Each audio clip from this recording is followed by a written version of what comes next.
MTV news Kannada ವಾಹಿನಿಗೆ ಸ್ವಾಗತ. ಕರ್ನಾಟಕ ರಾಜ್ಯ ರೈತ ಸಂಘ ಹಾಗೂ ಹಸಿರು ಸೇನೆ ಯಾದಗಿರಿ ಜಿಲ್ಲಾ ಘಟಕದ ಅಧ್ಯಕ್ಷ ವಿಜಯ್ ಭರತ್ ನೇತೃತ್ವದಲ್ಲಿ ರೈತರು ತಮ್ಮ ಜಮೀನಿಗೆ ಕಾಲುವೆ ಮೂಲಕ ನೀರು ಹರಿಸುವ ಕೋರಿಕೆಯೊಂದಿಗೆ 24/3/2026ರಿಂದ ಅನಿರ್ದಿಷ್ಟಾವಧಿಯ ಪ್ರತಿಭಟನೆ ಆರಂಭಿಸಿದ್ದಾರೆ.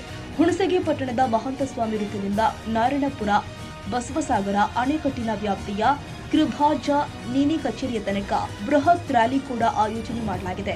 ರೈತರು ಬೆಳೀತಾ ಇರುವ ಭತ್ತ, ಸಜ್ಜೆ, ಶೇಂಗಾ ಮತ್ತು ಇತರ ದ್ವಿದಳ ಧಾನ್ಯಗಳಿಗೆ ಏಪ್ರಿಲ್ 15ರ ತನಕ ನೀರು ನೀಡುವಂತೆ ಒತ್ತಾಯಿಸಿದ್ದಾರೆ.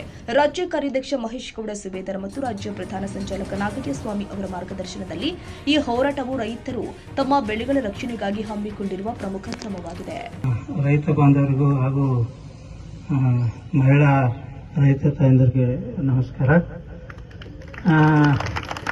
ಈ ಮಾತಾಡೋದು ನೋಡಿದರೆ ನಿಮ್ಮ ಕಳಕಳಿ ನನಗೂ ಅರ್ಥ ಆಗುತ್ತೆ. ನಾವು ನಿನ್ನೆ ಸದೃಢವಾಗಿ ಚರ್ಚೆ ಮಾಡಿದ್ದೀವಿ. ಬಟ್ ಏನಪ್ಪ ಅಂತಂದರೆ ನಿರ್ಧಾರ ತಗೊಳ್ಳೋದು ನಮ್ಮ ಕೈಯಾಗಿಲ್ಲ. ಹೀಗಾಗಿ ತಮ್ಮ ಕಳಕಳಿಯನ್ನು